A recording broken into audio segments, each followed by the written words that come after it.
Com meio de campo inédito, o Vasco deve ir a campo para enfrentar a equipe do Fluminense. Tem também Verrete, que deve estar de volta. Vamos falar também sobre o mercado da bola do Vasco. Olha, o atacante estava bem próximo de vir para o Vasco. Tem acerto com outro clube. De novo 7-7. Vamos falar sobre isso e muito mais a partir de agora no nosso Comentaléu Vascaíno. Então você já sabe, né? Sobe a vinheta.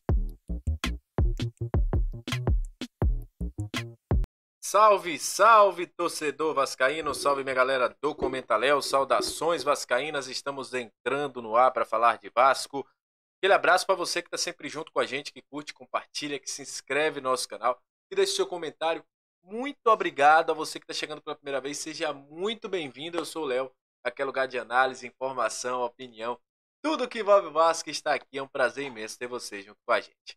Vamos falar de Vasco da Gama a partir de agora, porque nesta quarta-feira tem Vasco contra a equipe do Fluminense, clássico no Maracanã, mais de 31 mil ingressos vendidos, rumo aos 40 mil aí, a torcida tende a comprar os ingressos na hora, até porque é uma semana de carnaval e tudo mais, muita gente fora, tem a questão também da galera que vai estar de ressaca, entre aspas, mas não tem ressaca no Vasco, né? Apesar de que o Emiliano Dias esteve com o Verrete lá no Sambódromo, o próprio Payet esteve com o Rossi também no Sambódromo, o Pumita esteve no Sambódromo, mas o Vasco treinou normalmente e está visando esse jogo contra a equipe do Fluminense. E aí, Ramon Dias testou hoje uma provável equipe. Por que eu sempre falo provável, gente? Porque o Ramon Dias é um cara que ele não gosta de dar o ouro a ninguém. Sempre que a gente solta aqui uma provável escalação, sempre tem uma mudancinha ali, uma mudança aqui, enfim.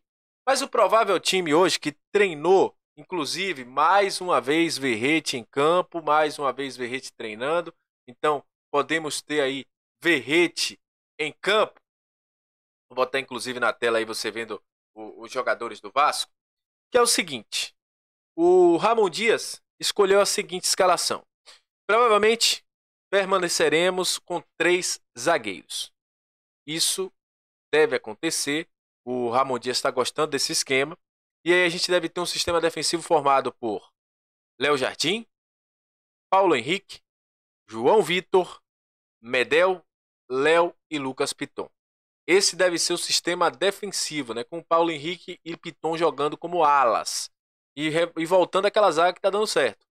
2 jogadores com saída melhor, com a saída de bola melhor, que recompõe melhor, né? O Léo junto com o Piton. O Piton, sempre que tem o Léo ali, ele tem essa característica de jogar melhor.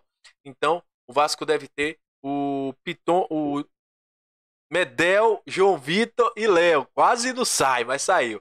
Medel, João Vitor e Léo na zaga.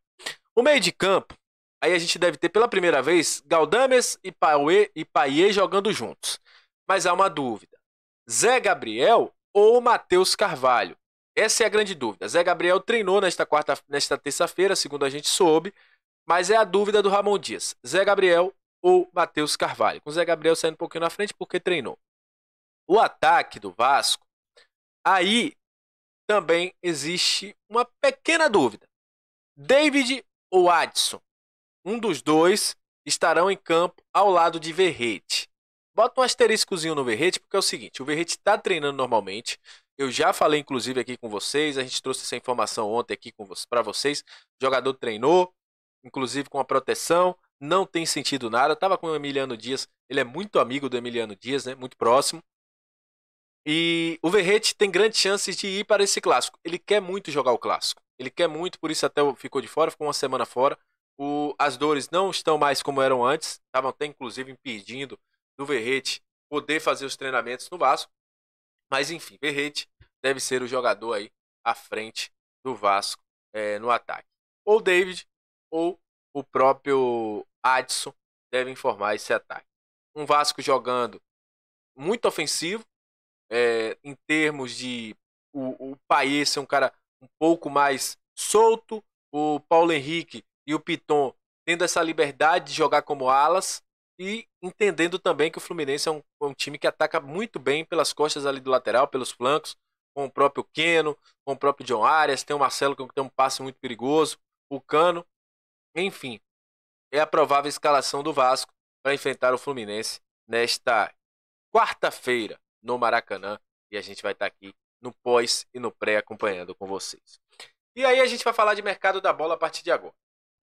Porque é o seguinte, falamos a semana toda sobre Pedro Henrique e foi confirmado, inclusive, que o jogador estaria acertado com o Vasco. Conversou com o Alexandre Matos, conversou com o próprio Ramon Dias, mas o que aconteceu? Aí tem que entrar quem a gente sempre fala aqui, 77 Partners. Entrou no negócio, não quis fazer o investimento, o Vasco optava por um empréstimo, o Inter quer vender o jogador em definitivo, não houve acordo, inclusive pessoas próximas ao Pedro Henrique dava tudo como certo, inclusive a matéria da Emanuele Ribeiro fala sobre isso no GE, né? E tinha tudo certo, mas caiu o negócio. Com isso, o Pedro Henrique está acertando a sua ida para o Corinthians, muito próximo de ser transferido em definitivo para o Corinthians. E aí eu falo mais uma vez, vou bater na mesma tecla. 77 Partners precisa entender o seguinte: o futebol brasileiro não é uma agência de marketing. O futebol brasileiro ele não é o basquetebol lá dos Estados Unidos. O futebol brasileiro não é uma equipe de vôlei da Europa. O futebol brasileiro não é, você ter uma empresa de aviões. É dinâmico, é cobrança. Óbvio que existem cobranças que vão além. Mas está na clara que o time precisa de reforços. E jogadores que minimamente possam melhorar o nível têm que ser contratados. A gente viu o que aconteceu no ano passado. Se o Ramon Dias não chega, a gente ia cair. Se jogadores como o Verrete, como o Paulinho não chegam, ia cair. O próprio Medel. Então, cara, será que esses caras não aprenderam o que aconteceu em 2023? Tô falando numa boa mesmo, na questão de entender os processos do futebol brasileiro. Não dá pro Vasco tá tendo um tipo de deficiência no ataque e não contratar. Então, espero, volto a dizer, óbvio que, infelizmente, é uma coisa que já vai passando ano após ano, mas que eles mudem, cara, porque não dá. O processo da 77 hoje é um processo moroso, é um processo errôneo e que pode prejudicar o Vasco.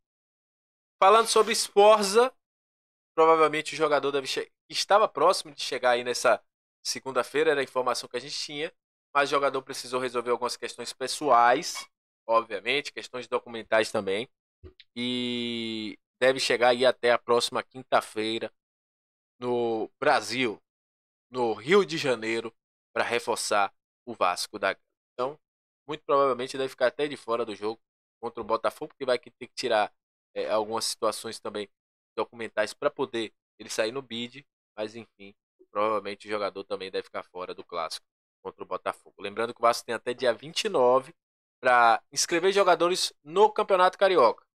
E aí, passando de fase, o Vasco teria esses jogadores inscritos.